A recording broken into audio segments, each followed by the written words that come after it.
The NBA recently, the biggest name to go down was Steph Curry. Thursday night against the Spurs, the Warriors edged San Antonio by 3, but lost Steph early. He twisted his right ankle in the first quarter, did not return to the game, and will be held out of Golden State's next 2 games at least. The two-time MVP missed 3 weeks in December with a left ankle sprain.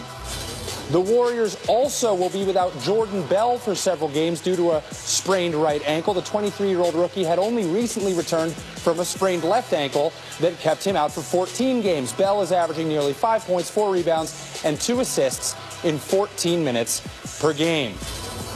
And a scary moment for the Celtics on Thursday night. Swingman Jaylen Brown took a nasty fall directly on the head and neck against the Timberwolves. Brown was able to walk off the court on his own power, later tweeted out that he was okay and thanked his fans. More First Take right now. Hope Jaylen Brown's okay. The Rockets will go for their 18th straight win tonight as they take on the Raptors in Toronto. DeMar DeRozan and the crew got the best of the Rockets last time they played, but H-Town was without Chris Paul. Max, it's the best in the West versus the best in the East. How much does this game mean? It only means something to one team, and I'm going to get to that in a second. It means nothing to the Houston Rockets. The Houston Rockets, as Jalen Rose pointed out on Countdown the other night, have a scheduling loss coming up to the Toronto Raptors. The Raptors are the first team to clinch a playoff berth. They're a top 5 offense. They're a top 5 defense. They're an excellent team. They're playing at home. The Rockets are on the road playing their 3rd out of 4 games, 3 games out of 4 nights.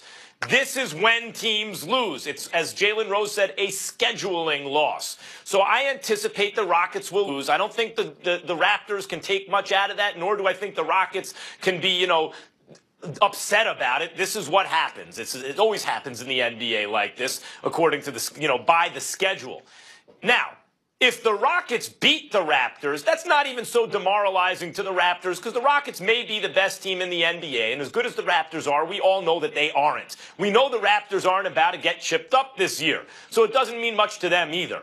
This game is important, however, to the Golden State Warriors because I am here to tell you, the Rockets lose, no big deal. If the Rockets somehow beat the Raptors on the road, playing their 3rd game in 4 nights to keep that streak alive, oh, they're putting the league on notice. And the team that's got to worry is the Golden State Warriors. At a certain point, the idea that you're going to beat the Rockets 4 out of 7 gets far-fetched. I'm very interested to see if the Rockets can pull that off. This game is meaningful. It means something to both teams. It means something to the Rockets because despite the fact that they've won 17 straight and they're on this roll where they've become the talk of the entire NBA, ladies and gentlemen, the Rockets are 51-13. The Golden State Warriors are 51-14.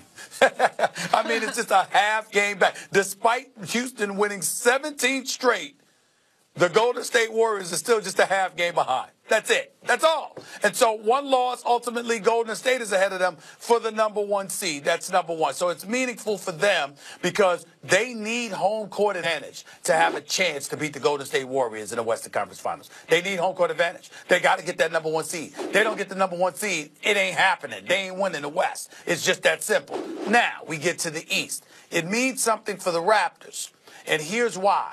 Because if Houston is what we say they are and what we firmly believe they are, okay, then if you're the Raptors, you beat a team like Houston, it elevates your level of confidence with anybody else in the Eastern Conference, and that includes the Cleveland Cavaliers with LeBron James. That's the difference. When a team is that formidable, with those long-range snipers and that breakdown ability that James Harden and Chris Paul bring to the table, and somehow, some way, Kyle Lowry and DeMar DeRozan handle their business in such a fashion that they end up winning this game, it doesn't mean that it's definitive, oh my God, they've arrived and blah, blah, blah. All it says, though, however, is that you beat the elite teams in the NBA. So why look at LeBron James and be in awe, playing the role of spectator status, like they have in the past, where he's completely dominated and annihilated and demoralized them? You don't have to worry about that as much as you did in the past, because a game like this, against this quality of an opponent that is the Houston Rockets, validates who you're trying to become and that you're on the appropriate path towards achieving that. You bring up the fact that they're only one game or a half game better. The Rockets are only a half game better than the Warriors after winning 17 in a row. And it speaks to how great the Warriors are. Even look at the Raptors' record. They're only 4 games worse than the Rockets. And think of the historic season the Rockets are having. Raptors are very good. But I'm not looking at the Rockets' record overall. I'm looking at the Rockets' record when healthy, Stephen A.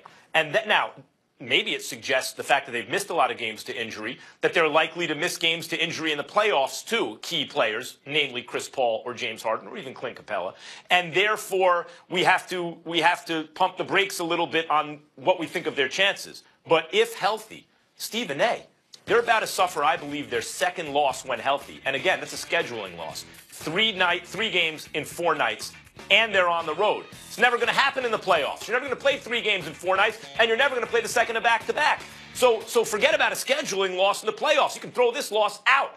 The only other loss would be in 35 games at that point by 2 points on the road to a team with AD and Boogie. And by the way, that happened earlier this season. In other words, the Rockets, when healthy, are nearly unbeatable and getting better. They're getting better. A lot of the reason we think they won't win, it's not just how great the Warriors have been, it's that D'Antoni's never won a championship. Chris Paul has underachieved, it seems, in the playoffs, and James Harden has choked. D'Antoni came this close to beating the Spurs and would have rolled the Cavs with that Suns team, and this team is way better than that Suns team. They have 2 MVP caliber players. That Suns team had 1. And by the way, both these MVP caliber players are better than the one that Suns team had.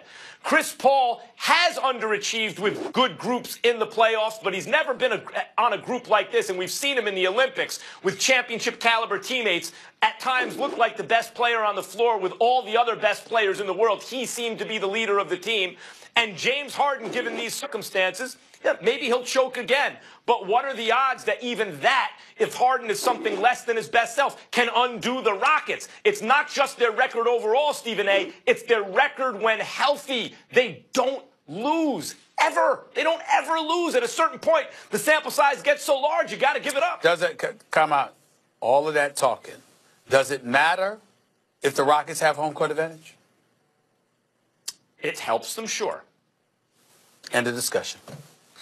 No, they only can have win game without ahead. I'm saying they only have half game ahead. They can beat the Warriors without home court, Stephen A. Hold on. See how quick that was? What, 5 minutes? They only have a half game lead.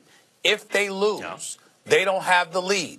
If Golden State gets home court advantage with the #1 seed, remember, Max, we're just a few weeks removed from you saying Houston would get the #1 seed and they would need it to have a chance to win this series. Now you're saying something differently. No. You said that too. No, I said the Warriors are going to get the #1 seed. That's what I said. I said Houston would get it. That's the only way they win. You said Houston got it and they would need it to win. Those were your words. Guys, the he said, she said's got to be over. Sorry. We can't wait for this game, though. I'm sure we'll be breaking it down on Monday. Going to be a good one. Coming up here. By the way, does the season end? Does the season end tomorrow, Stephen A., after the game? No.